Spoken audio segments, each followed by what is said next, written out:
मंगलमय मंगल करण वीतराग विज्ञान। नमो ताहि जात भय अरहंतादि महान। करि मंगल करि हो महा ग्रंथ करन को काज। जात मिलै समाज सब पावे निज पद राज। सो निज भाव सदा सुखद अपनो करो प्रकाश। जो बहुविधि भव दुख निको करिहै सत्यानाश।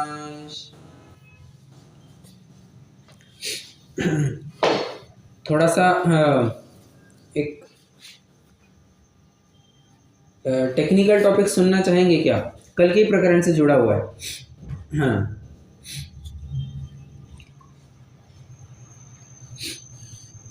या नहीं ताकत अभी सुनने की? अभी नहीं, बिल्कुल सुनाइए। ओके ओके, चलिए ओके। देखिए, कल का अपना अंतिम प्रकरण क्या था कि ज्ञानावरण दर्शनावरण के उदय से जानना नहीं हुआ, इसलिए उसे दुख का कारण कहो। क्षयक्षम को क्यों कहते हो? बराबर, उसको कहना था। उसका प्रश्न यह था कि ज्ञानावरण दर्शनावरण का उदय है, उससे दुख कहना चाहिए था, तुम क्षयक्षम से दुख क्यों कहते हो? बराबर, हाँ, ये उसका प्रश्न था। अब एक बात यह है, ये प्रश्न क्यों उपस्थित हुआ होगा? क्योंकि अगर आपको याद है तो अपन ने जो चार्ट बनाया था, कौन सा चार्ट? हाँ, मिथ्या दर्शन, अज्ञान और असंयम, संसार के कारण का चार्ट बनाया था ना, एकदम शुरुआत की कक्षा वाला। बस उस चार्ट में अपन ने अज्ञान का कारण क्या बताया था? अज्ञान का क्या कारण बताया था?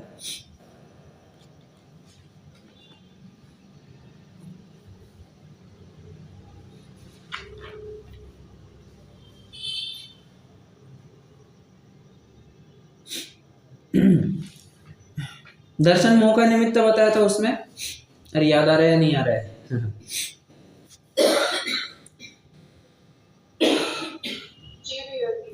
दर्शन मोह का उसमें अपन ने निमित्त बताया था। हाँ, तो उसमें अज्ञान का कारण वहां पर ज्ञानावरण नहीं बताया था, वहां पर दर्शन मोह बताया था। ठीक है, तो उसने कहा ठीक है, हम अभी आपके प्रवचन में व्यवधान नहीं लाना चाहते, व्यत्यय नहीं लाना चाहते, आप कंटिन्यू कीजिए। तो अब जाकर के पूरा प्रकरण रामायण पूरी हो गई, रामायण बता करके हो गई। अब पूछ रहा है आपने वो प्रश्न, आपने ऐसा क्यों कहा था? हाँ हाँ, तो समझना, प्रश्न समझ में आया ना कि वो चाहता है कि आप अज्ञान है वो ज्ञानावरण के उदय से कहो, आप क्षयक्षम से क्यों कह रहे हो? ये सीधा सा उसका प्रश्न है। ठीक है, अब देखो, उसमें एक उत्तर तो दिया था, दो तर्क दिए थे। इनफैक्ट एक तर्क तो ये दिया था, यदि हाँ, तू न जानने रूप कहेगा, फिर से नहीं जानने से दुख होगा ऐसा कहेगा, तो नहीं जानना ये गुण तो पुद्गल में भी पाया जाता है। पुद्गल जानता है क्या? नहीं जानता है। और पुद्गल क्या, धर्म अधर्म आकाश काल, ये भी जानते हैं क्या? नहीं जानते। तो दुख तो उनके भी सिद्ध होगा, जबकि वैसी बात तो संभव है नहीं। सॉरी। तो एक तर्क तो ये हो गया कि उनके अपन दुख सिद्ध नहीं कर सकते हैं, इसलिए ये सिर्फ जीव पे ही घटित होगा। इसलिए नहीं जानने से तो दुख नहीं कह सकता है। अब आप कहेंगे कि नहीं जानना, इससे तो हमें लोक में कितना दुख देखने को मिलता है। जैसे मान के चलिए, आप जहां पर भी रहते हैं वहां पर कोई बहुत बड़ी हस्ती आने वाली है। मान के चलिए प्रधानमंत्री जी आने वाले, वहां से आपके घर के सामने से गुजरने वाले हैं, मान के चलिए। और हाँ, आपको बड़ी इच्छा है, बड़ी तमन्ना है कि और उनको एक बार देखे, प्रत्यक्ष देखे उनको। और किसी भी कारणवश उनकी रैली आपके घर के सामने से निकल गई और फिर आप घर के बाहर आए कि देखने चलो देखते हैं आए या नहीं आए, मतलब आपको आपको देखने को नहीं मिला, तो अंदर में छटपटाहट होती है या नहीं होती है कि यार देखने को नहीं मिला, देखने को नहीं मिला? होती है। तो आप कहेंगे ये तो अज्ञान है, ये अज्ञान तो दुख का कारण होना चाहिए था। फिर से आप समझना, मैं थोड़ी गहराई में उतर रहा हूँ। यहाँ पर पंडित जी साहब कह रहे हैं कि ये जो अज्ञान है, नहीं जानने रूप अज्ञान, इससे तो पुद्गल के भी दुख सिद्ध होगा, इसलिए हम अज्ञान को दुख का कारण नहीं कहते हैं। पर सामने वाले का एक और प्रश्न है कि भाई साहब, हम अगर किसी विषय को नहीं जान पा रहे हैं, उस संबंधी बहुत क्या कहना चाहिए, आसक्ति बनी, आसक्ति भी क्या कहे वो, भावना बनी रहती है कि हम उस विषय को जाने, जानने की बहुत तलब लगी रहती है, और उसकी वजह से हमें तो दुख होता है। तो आपका स्टेटमेंट तो सही नहीं ठहरा ना। तो इसमें आप थोड़ा समझना, क्षयपशम से ही क्यों दुख होता है ये भी जरा बताएंगे। देखो, क्षयपशम की जरा मुझे परिभाषा बताना। अब टेक्निकलिटीज में आप उतर रहे हैं, धीरे धीरे समझना। क्षयपशम की मुझे जरा परिभाषा बताइए।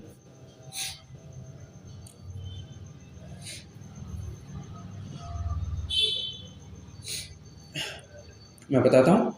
वर्तमानकालीन सर्वघाती स्पर्धकों का उदयाभावी क्षय, भविष्यकालीन उन्हीं स्पर्धकों का सदावस्था रूप उपशम, और आखिरी बात तो पूरा कीजिए, आखिरी बात तो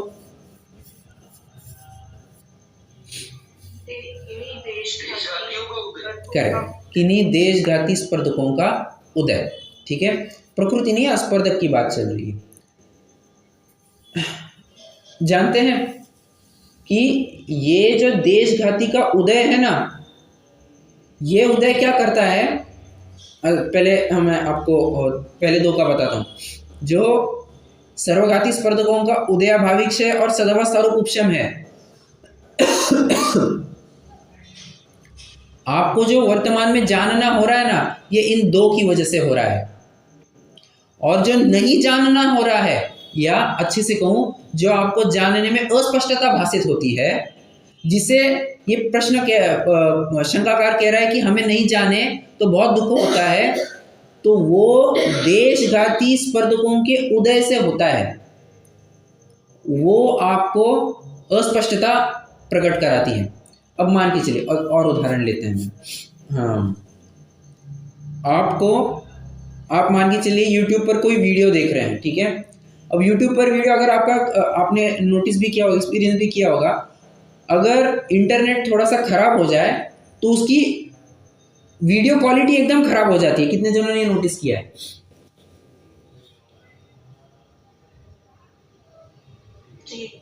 हो बराबर। तो हम क्या करते हैं, वीडियो क्वालिटी एकदम खराब हो जाए तो अपन क्या करते हैं?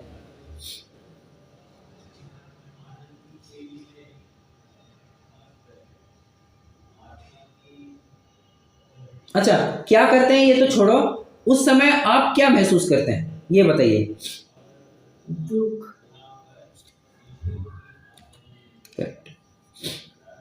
ये लगता है कि जल्दी से ठीक हो जाए, मतलब किसी ना किसी रूप में आकुलता है, बराबर जी। अब उस आकुलता को लेकर के दुख है, बराबर जी। अब बस, जो मैंने आपको अभी पूरा फ्लो बताया ना, कि आपके जानने में अस्पष्टता है, उस अस्पष्टता को लेकर के आपको आकुलता है, उस आकुलता को लेकर के फिर आपको दुख हो रहा है, ये सब किसकी वजह से हो रहा है? वो देशघाती स्पर्धकों के उदय से हो रहा है। और कुल मिलाकर की बात करें तो ये क्षयपशम का ही तो हिस्सा है। समझना, ज्ञानावरण का जो उदय है, उससे तो आपको कुछ भी जानना नहीं होगा, ठीक है। और ये जो नहीं जानना है, ये क्षयपशम का हिस्सा है, जो दर्शन मोह से संबंध रखता है। वो ज्ञानावरण अलग, वो औदैहिक अज्ञान में चला जाएगा, ये क्षयपशमिक अज्ञान में आएगा। औदैहिक अज्ञान क्षयपशमिक अज्ञान में फर्क है। समझ में आया या नहीं आया? बहुत बारीक पॉइंट है, नहीं आया होगा मैं फिर से दोहराता हूं। कुछ स्पष्टीकरण चाहिए और तो मैं फिर से बताता हूं। एक काम करता हूँ, मैं फिर से दोहराता हूँ। चलिए चलिए देखिए, क्षयपशम की परिभाषा क्या है? सर्वघाती स्पर्धकों का उदयाभावी क्षय, उन्हीं का सदवस्थारूप उपशम, देशघाती स्पर्धकों का उदय। तीन बातें हैं, मतलब यहाँ पर क्षय भी है, उपशम भी है, उदय भी है। क्षयोपशम में मात्र क्षय और उपशम नहीं है, उसके साथ साथ उदय भी पाया जा रहा है। ठीक है, ये समझना। तो जो आप अभी मुझे सुन पा रहे हैं या आप मेरे शब्दों को समझ पा रहे हैं, आपको जो मेरे शब्दों का ज्ञान हो रहा है, ये ज्ञान किसकी वजह से हो रहा है? तो सर्वघाती स्पर्धकों का उदयाभावी क्षय और सदावस्थारूप उपशम है ना, उसकी वजह से आपको वर्तमान में ज्ञान हो रहा है। ठीक है, और जो आपको जानने में अस्पष्टता हो रही है कि यार भैया जी क्या कह रहे हैं, समझ में नहीं आ रहा है, आप जानना तो चाहते हैं भैया जी क्या कह रहे हैं, और आप समझ नहीं पा रहे, जान नहीं पा रहे, आपके जानने में अस्पष्टता है। वो अस्पष्टता है वो देशघाती स्पर्धकों के उदय को लेकर के, और उसी अस्पष्टता को लेकर के आकुलता है, और उसी आकुलता को लेकर के दुख है। अब आपने कहा कि क्षयपशम में भी एक उदय है, मतलब एक क्षयपशमिक भाव वाला, क्षयपशमिक अज्ञान वाला एक हिस्सा, और एक औदैहिक अज्ञान भी है, बराबर। तो वो औदैहिक अज्ञान से जो नहीं जानना हो रहा है, वो तो आपको दुख का कारण है ही नहीं, क्योंकि उससे कुछ भी जानना ही नहीं हो रहा है, और जिससे जानना ही नहीं हो रहा है वो दुख का कारण, वो बंध का कारण कैसे होगा? नहीं हो सकता ना। समझ में आया या नहीं समझ में आया? बहुत बारीक पॉइंट है, बहुत बारीक पॉइंट है। हाँ ना, कुछ तो कहिए। एक बार थोड़ा नहीं, आपको कहाँ समझ में नहीं आया अब वैसे बताइए, नहीं तो मैं फिर से दोहराऊंगा ही, कोई दिक्कत नहीं। आपको क्या समझ में नहीं आया पहले ये भी बताइए।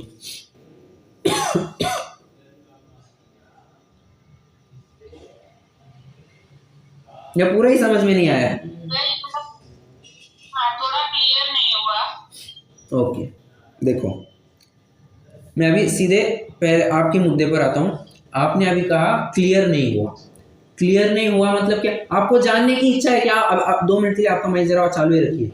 हाँ, आपको अभी जानने की इच्छा हुई या नहीं हुई कि मैं क्या कह रहा हूँ? जी भैया। ठीक है, हाँ। पर आपको जानने में आया या नहीं आया?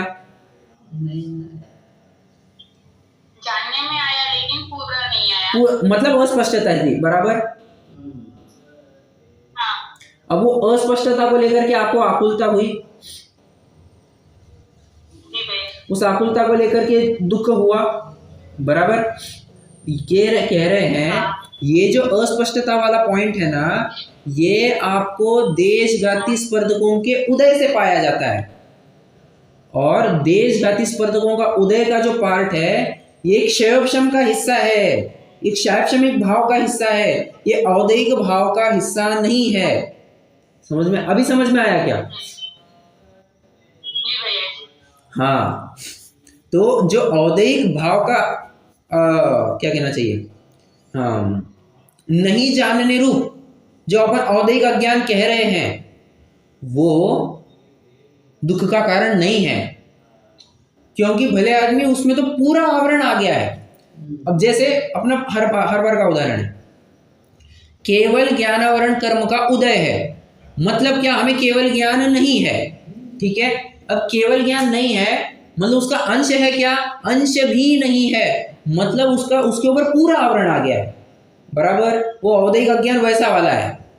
यहाँ पर जो क्षयपशमिक अज्ञान है ना, यहाँ पर थोड़ा थोड़ा हो रहा है, कुछ जानने में आ रहा है, कुछ में अस्पष्टता है, कुछ जानने में आ रहा है, कुछ अस्पष्टता है, तो अस्पष्टता को लेकर के इसको दुख है। और एक क्षयपशम का हिस्सा होने से हम कह रहे हैं कि क्षयपशम से जीव को दुख होता है।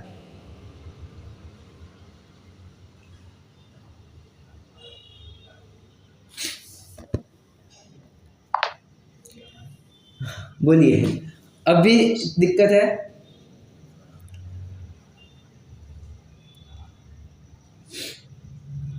मतलब जो जानना नहीं हो रहा वो देशघाती स्पर्धों का उदय है, इसलिए नहीं हो रहा। अच्छा देखिए देखिए देखिए, समझिए। आप जानपना नहीं हो रहा, इसके लिए आप चाहे तो एक अलग से चार्ट बनाइए। चलिए ऊपर ऐसे टाइटल लिखिए, जानपना नहीं हो रहा है, जानना नहीं हो रहा है, उसके दो ब्रांचेस कीजिए।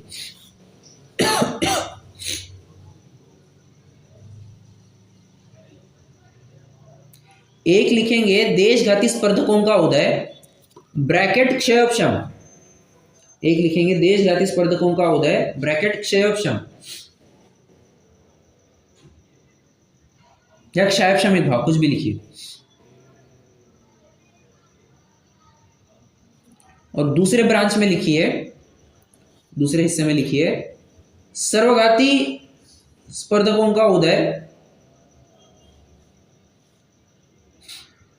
ब्रैकेट औदैहिक भाव।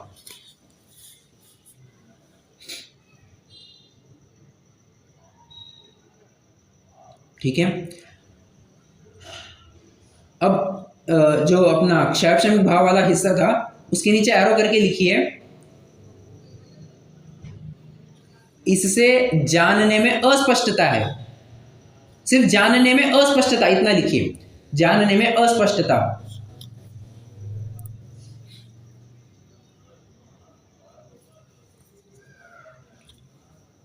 एरो करके लिखिए, नीचे एरो करके लिखिए आकुलता होती है,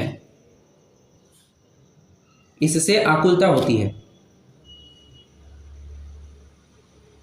नीचे एरो करके लिखिए अतः इससे दुख होता है।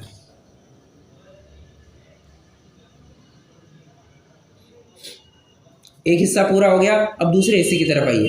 देखिए जो अपना औदैहिक भाव वाला था उसके नीचे एरो करके लिखिए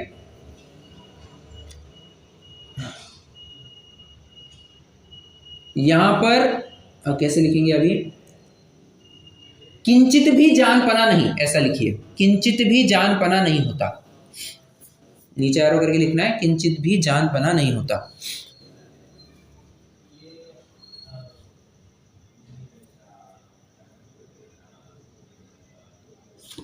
नीचे एरो करके लिखेंगे तत्संबंधी आकुलता भी नहीं।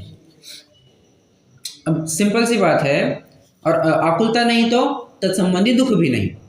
सिंपल सी बात है, जब हमें कर्म का उदय चल रहा है, सर्वघाती स्पर्धकों का उदय चल रहा है, तो तत्संबंधी तो पूरे ज्ञान के ऊपर आवरण आ रहा है ना, उतने ज्ञान के भेद के ऊपर पूरा आवरण आ रहा है, मतलब केवल ज्ञान के ऊपर आवरण आ रहा है, जानने में नहीं हो रहा है।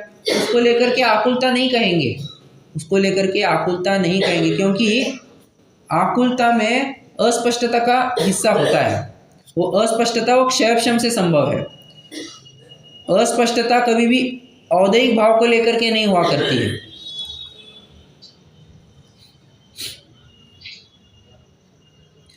समझ में आ रहा है क्या अभी?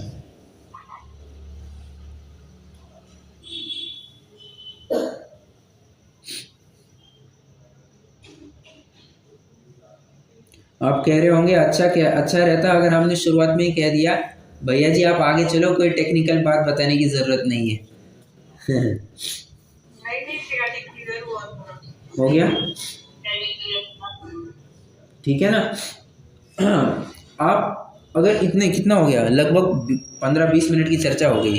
इस 15-20 मिनट की चर्चा को अगर आप फिर से मनोयोग से सुनेंगे तो आपको पूरी बात फिर से क्लियर हो जाएगी। ठीक है, मैं एक बार लास्ट टाइम दोहराता हूँ, अगर अब आपको समझ में आ गया तो ठीक, नहीं आ गया तो एक बार फिर से रिकॉर्डिंग सुन लेना, तो आपको क्लियर हो ही जाएगा। देखिए क्षयोपशम की परिभाषा अपन ने देखी। एक 2 मिनट ही लगेंगे, फिर अपन आपको एकदम इंटरेस्टिंग टॉपिक में जाना है, आध्यात्मिक टॉपिक ही चलेगा वैसे तो। क्षयोपशम की क्षयोपशम में 3 बातें, सर्वघाती स्पर्धकों का उदयाभावी क्षय, सर्वघाती स्पर्धकों का उदयाभावी क्षय, उन्हीं का सदवस्थारूप उपशम, और तीसरा देशघाती स्पर्धकों का उदय। ठीक है, तो जो अपन ने पहली 2 बातें कही सर्वघाती स्पर्धकों को लेकर के, उनका उदयाभावी क्षय और सदवस्थारूप उपशम, उनको लेकर के इस जीव को ज्ञान हो रहा है। क्षयोपशम के इतने हिस्से को लेकर के जीव को जानपना हो रहा है, और जो देशघाती स्पर्धकों का उदय कह रहे हैं उसकी वजह से, उसके निमित्त से वर्तमान ज्ञान में अस्पष्टता हो रही है, धुंधलापन है, क्लैरिटी नहीं है, अस्पष्टता है। यह अस्पष्टता आकुलता का कारण है और यही आकुलता दुख में कारण है।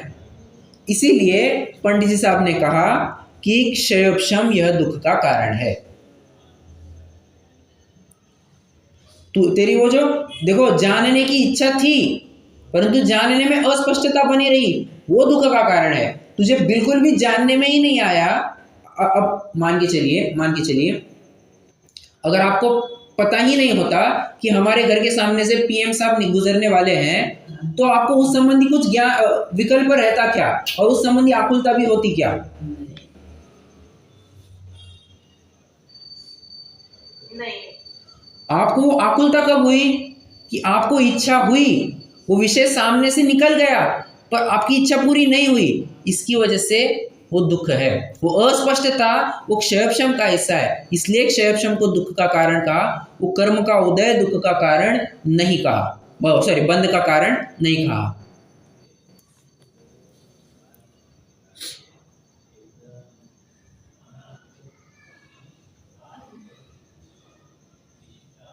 चलिए आगे बढ़ना है अभी। बहुत टाइम हो गया।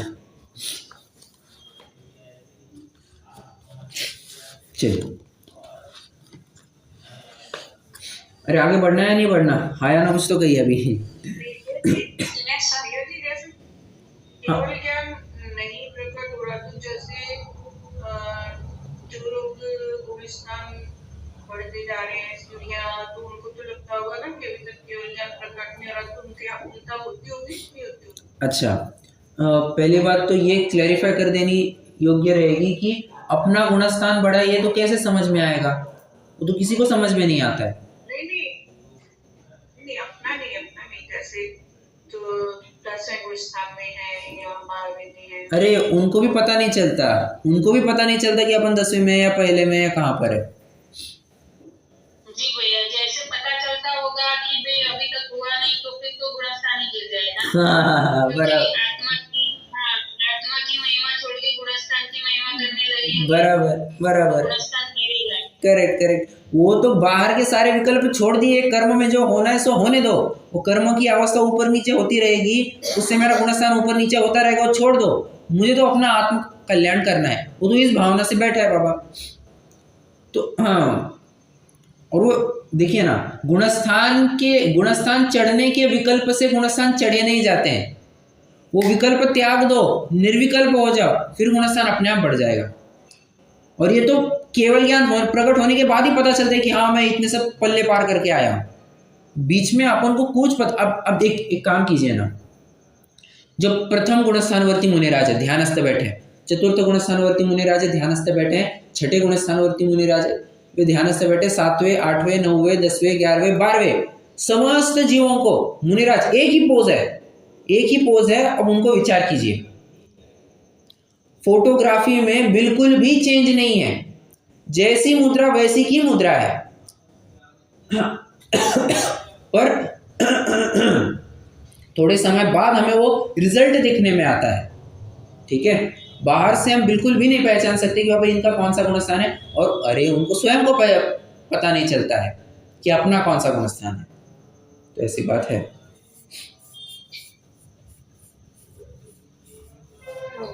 ओके, एकदम भैया जी, समय दर्शन होता होगा वो तो पता चलता ही होगा ना, ऐसे खुद को अगर खुद को ही अनुभव हुआ है कुछ।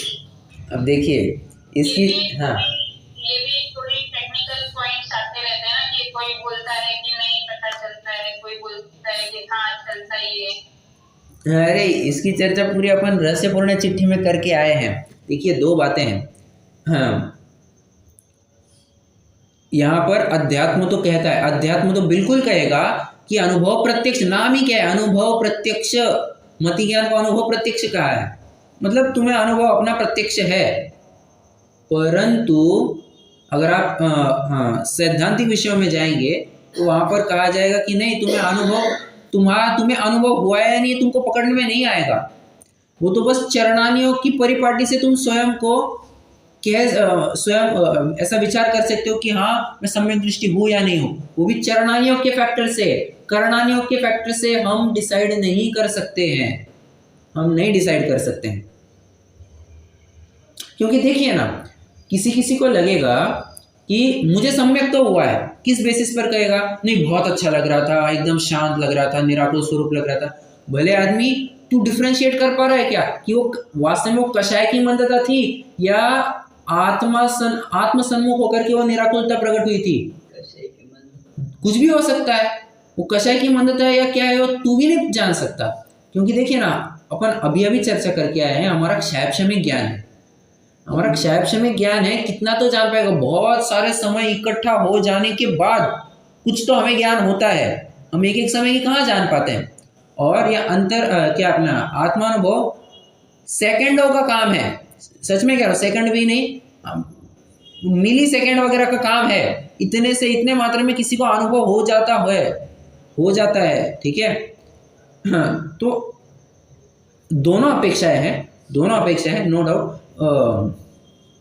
जो कहते हैं कि अनुभव प्रत्यक्ष है, वे ये तर्क देते हैं कि बाबा जच्चा को बच्चा हो गया है और वो कहेगी कि माँ मुझे बच्चा होने के बाद उठा देना। अरे उठाने की क्या ज़रूरत है, तुम्हें खुद पता चल जाएगा, बराबर, कोई दूसरे ने आकर के बताने की ज़रूरत नहीं है। हाँ, तो अनुभव प्रत्यक्ष जो कहते हैं उनका ये तर्क है, तो एक अपेक्षा से वो सही है। परंतु अगर आप थोड़ा सा टेक्निकली विचार करेंगे तो अपना अनुभव अपन नहीं पकड़ पाएंगे। वो तो बस प्रशम सम्यक आस्तिक की अनुकंपा के आधार से ही अपन कह सकते हैं कि बाबा हाँ अपनी क्या स्थिति है।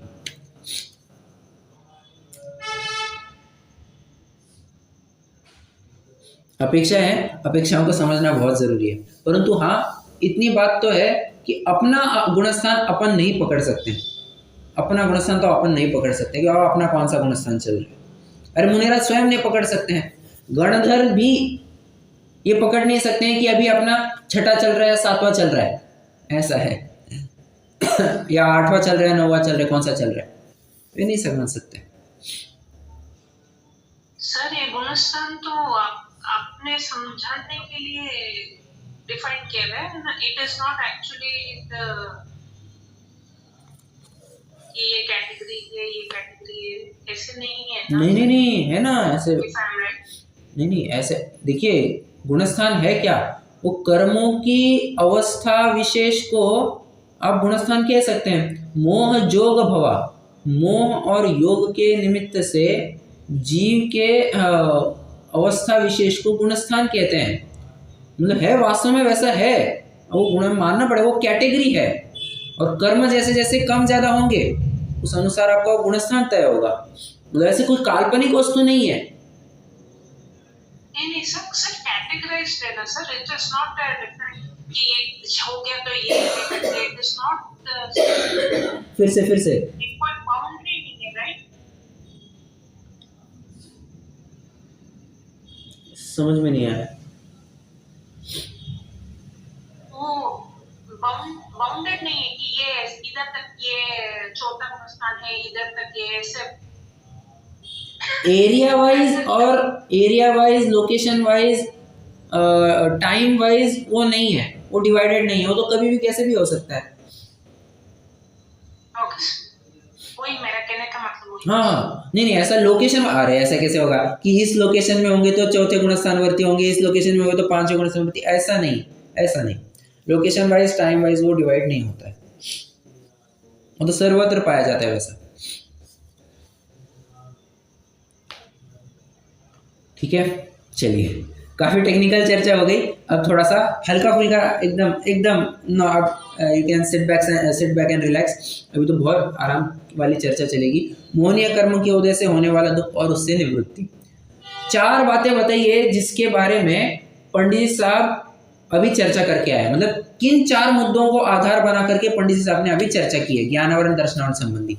बिना देखे बताएंगे तो बहुत अच्छा रहेगा।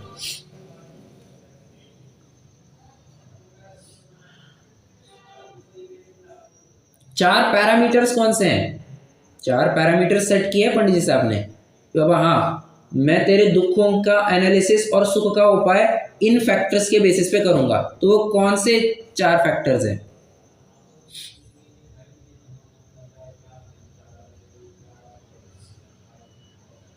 बोलना कि तू दुखी है और तुझे तू गलत उपाय करता है।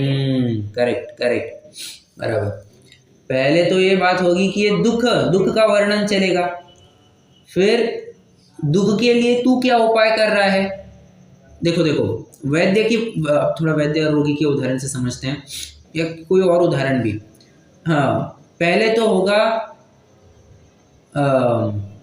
एनालिसिस, या समझिए डायग्नोसिस। डायग्नोसिस समझ लीजिए, पहले होगा डायग्नोसिस कि बाबा ये तेरा दुख है, रोग है, ये पहले डायग्नोसिस चलेगा।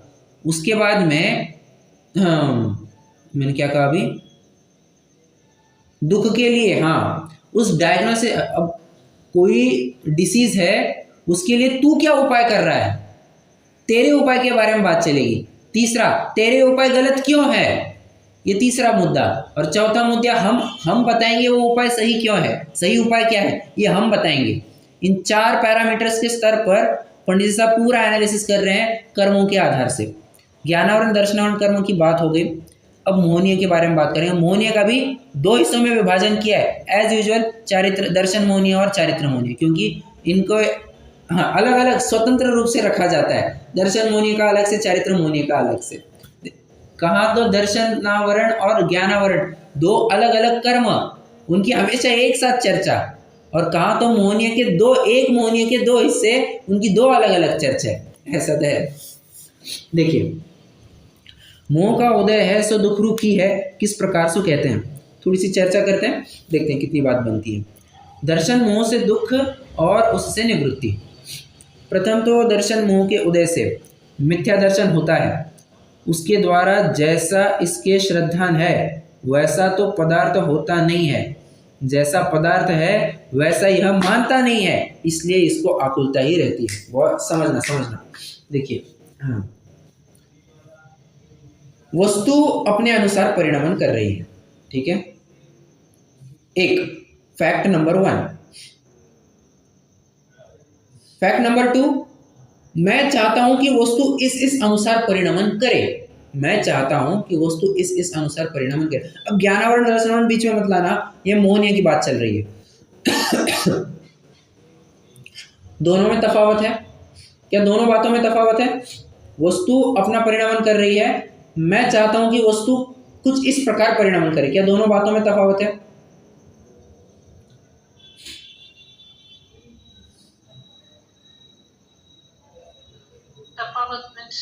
Difference, gap.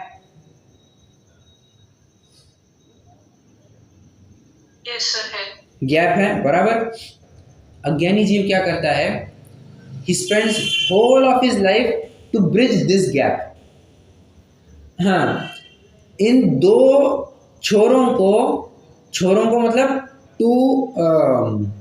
क्या कहना चाहिए, 2 साइड्स, 2 एंड्स, उन दोनों को मिलाना चाहता है कि मैं जैसे चाहूं वस्तु वैसा परिणमन करे, वैसा वो चाहता है। और मैं जैसे कहा ना, पूरी जिंदगी इसी में खर्च कर देता है कि मैं इस वस्तु को अपने अनुसार कैसे परिणमन कराऊं, परंतु वस्तु स्वरूप को स्वीकृति नहीं है। बराबर, वस्तु स्वरूप को स्वीकृति नहीं है। ये कह रहे हैं यहाँ पर पंडित साहब कह रहे हैं, वस्तु जैसे परिणमन करती है वैसा तो यह मानता नहीं, और जैसा ये मानता है वस्तु थोड़ी ना उसके मानने के अनुसार परिणमन करने वाली है। देखो, एक बात सिंपल है, किसी की प्रार्थना से, किसी की दुआ से, किसी की बद्दुआ से, किसी की इबादत से, किसी के सिफारिश से, किसी के प्रिस्क्रिप्शन से, रिकमेंडेशन से, किसी भी प्रकार से वस्तु अपना स्वभाव तो छोड़ नहीं सकती है। मैं प्रार्थना करता हूं कि आज से शक्कर तीखी होने लग जाए, क्या 3 काल में संभव है? मैं आज अल्लाह के सामने से दुआ करता हूँ, भगवान के सामने से प्रार्थना करता हूँ, गॉड के सामने प्रेयर करता हूँ, XYZ, मैं एग्जाम्पल दे रहा हूँ, ठीक है। हाँ, मैं ऐसे कहता हूँ कि आज से मिर्च एकदम मीठी मीठी लगने लग जाएगी, क्या संभव है? अरे मिर्च वगैरह तो भी छोड़ा, आप कहेंगे कि नहीं, आज साइंस इतना आगे बढ़ गया है कि कुछ जीन वगैरह क्रॉस करा के हाइब्रिड प्रोडक्ट बना करके शक्कर की भी मिठास एकदम उतार देगा और इसको भी, मिर्च को भी मीठा बना सकता है। तो वो भी उदाहरण जरा छोड़ दो 2 मिनट के लिए। मैं आज से चाहता हूं कि अग्नि एकदम ठंडी ठंडी लगने लग जाए। क्या 3 काल में संभव है? क्या तुम्हें लगता है तुम जैसे चाहते हो वैसे अग्नि परिणमेगी? अरे उसको परिणमन करना है, वो वैसे परिणमन करेगी। तुम्हारे चाहने से वस्तु परिणमन वैसी नहीं करती है। तो भलाई किसमें है? जैसा वो अपना काम कर रही है तुम भी उसके अनुसार मान्य करो। समझ में आ रहा है? हाँ। मैं चाहता हूं कि कानून में ऐसे ऐसे बदलाव आ जाए। मैं चाहता हूं कि ये कानून ऐसे इस तरह से काम करे, न्याय की व्यवस्था ऐसी होनी चाहिए। और भले आदमी जो वर्तमान का न्याय उस अनुसार तू काम करना, तो तुझे दिक्कत नहीं आएगी, वरना जेल में क्यों अटक रहा है? समझ में आ रहा है?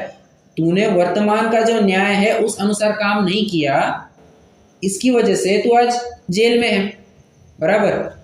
तू चाहता है कि नहीं तेरे हिसाब से न्याय काम करे, लॉ एंड ऑर्डर उस हिसाब से काम करे। वैसा थोड़ी ना होता है।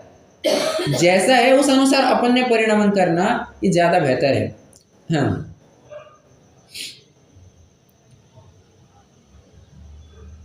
फिर से एक बार पढ़ना।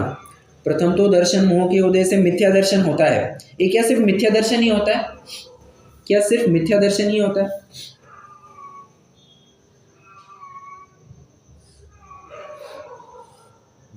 यहाँ पर क्या, हाँ, मैं प्रश्न ये पूछ रहा हूं कि क्या दर्शन मोह के उदय से मात्र मिथ्या दर्शन होता है?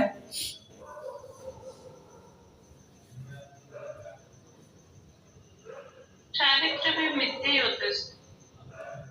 नहीं नहीं, दर्शन होने की बात चल रही है ना, तो आपने चारित्र कैसे कहा?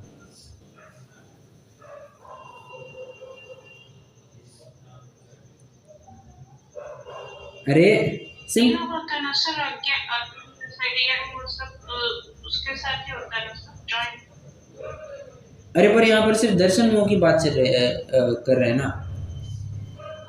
दर्शन मोह अलग है, चारित्र मोह नहीं अलग है।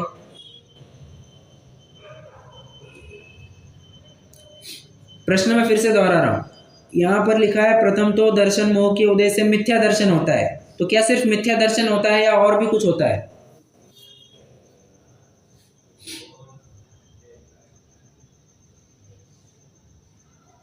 सब उल्टी मान्यता होती है। ठीक है, उल्टी मान्यता बात बराबर। मिथ्या दर्शन ही मतलब उल्टी मान्यता है। अरे हाँ, मिथ्या दर्शन मतलब ही मिथ्यात्व। मिथ्यात्व के साथ साथ सम्यक मिथ्यात्व, सम्यक तो प्रकृति भी तो पाए जाते हैं। समझ समझ में आ रहा है या नहीं आ रहा है?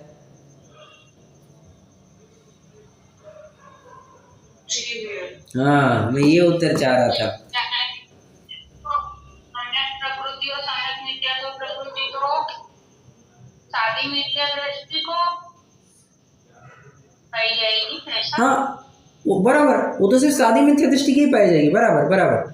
हाँ, मैंने तो ये आपने जो बोला वो तो अनादि मिथ्या दृष्टि के लिए बोला था, कैसे बोला था? नहीं, मैंने जनरल क्वेश्चन पूछा था। जनरल क्वेश्चन था, क्या दर्शन मोह के उदय से मात्र मिथ्यात्व होता है? वो मिथ्यात्व के साथ साथ आपको सम्यक मिथ्यात्व, सम्यक तो प्रकृति भी है वहां पर। ठीक है। हाँ, पर अगर आप अनादि मिथ्या दृष्टि की बात करेंगे तब तो वो अखंड गोला है। वहां पर मिथ्यात्व क्या, सम्यक मिथ्यात्व कर, सम्यक तो प्रकृति क्या, वहां पर ऐसा कुछ भेद ही नहीं है, वो तो अखंड गोला है। तो वहां पर तो फिर ये बात बराबर बनेगी। ठीक है। और ऐसा भी तो कह सकते हैं कि मिथ्या दर्शन की मुख्यता है, इसलिए इन्होंने कह दिया कि दर्शन मोह से मिथ्या दर्शन होता है। ठीक है। नहीं समझ में आया तो ठीक है, सुन लेना एक बार फिर से समझ में आ जाएगा 2 मिनट में। चलिए, उसके द्वारा जैसा इसके श्रद्धान है वैसा तो पदार्थ होता नहीं है, जैसा पदार्थ है वैसा यह मानता नहीं है, इसलिए इसको आकुलता ही रहती है। देखो, एक कुत्ते का उदाहरण पंडित जी साहब शायद स्वयं आगे देंगे। कहाँ पर देंगे? थोड़ा आगे देंगे। हाँ, एक कुत्ता है, वो उदाहरण तो सभी जन जानते हैं। वो बैलगाड़ी के साथ साथ चल रहा है। वो जैसे ही कुत्ता दाईं तरफ मुड़ गया, बैलगाड़ी भी दाईं तरफ मुड़ गई। वो कुत्ता बाईं तरफ मुड़ गया, वो बैलगाड़ी भी बाईं तरफ मुड़ गई। वो कुत्ता आगे आगे चल रहा है, बैलगाड़ी भी आगे आगे चल रही। उसको भ्रम होने लग गया कि ओहो, ये तो मैं चला रहा हूँ, ये तो मैं चला रहा हूँ। अब ये भ्रम उसका कब टूटेगा? जब वो दाईं तरफ जाना चाहे परंतु बैलगाड़ी चली गई बाईं तरफ। समझ में आ रहा है? ये भ्रम तो उसका तब टूटेगा। अब तक क्या कह रहा था कि ये बैलगाड़ी मैं चला रहा हूँ। अरे तू चला ही नहीं रहा है, ये बैलगाड़ी अपने आप नहीं चल रही है, ठीक है, उनका अपना रास्ता तय है, तू उसको चला ही नहीं रहा है, पर तू मान तो रहा है कि मैं इसको चला रहा हूँ। वस्तु जैसी है वैसी तो मानता नहीं, और जैसी तू मानता है वैसी वस्तु कभी होती नहीं, और इसी में सारा दुख है। कितना अच्छा होता जैसी वस्तु है उसको वैसा ही मानते, उसका अन्यथा नहीं मानते, तब तो फिर कोई डिफरेंस ही नहीं बचता, और डिफरेंस नहीं बचता, गैप नहीं रहता, तो इसको दुख नहीं होता। सिंपल सी बात है। इसलिए इसको आकुलता ही रहती है, और आकुलता रहने से इसको दुख भी बना रहता है। ठीक है, चलिए आज अपन ज़्यादा नहीं खींचेंगे। हाँ, एक उदाहरण के माध्यम से जो पंडित साहब आगे बात बढ़ाना चाहते हैं वो उदाहरण अपन कल देखेंगे। ठीक है। वैसे कल मैंने एक छोटा सा होमवर्क दिया था, वो क्या था और कितने जनों ने किए? कल मैंने एक छोटा सा होमवर्क दिया था, कक्षा की शुरुआत में ही दिया था। जी भैया जी, अंडरलाइन किया है। किया है अंडरलाइन? सभी में है सभी में?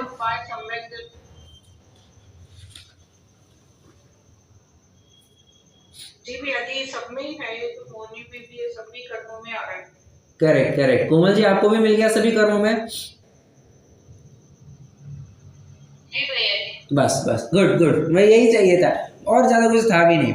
मतलब देखिए, निष्कर्ष तो अपन रोज यही चर्चा कर रहे हैं, और अध्यात्म में तो यही बात बार बार लगातार यही सुनाई जाती है। और एक प्रकार से अध्यात्म में ये गुण है क्या कि ये रिपीटिशन करवाना, क्योंकि बार बार जब तक रिपीट नहीं करवाएंगे ना एक ही चीज़, ये इसके भेजे में घुसेगी नहीं। हाँ, क्योंकि कचरा बहुत भरा है भेजे में। हाँ, तो मैं वैसे थोड़ी सी स्लैंग लैंग्वेज यूज़ कर रहा हूँ ताकि आप कनेक्ट कर पाए।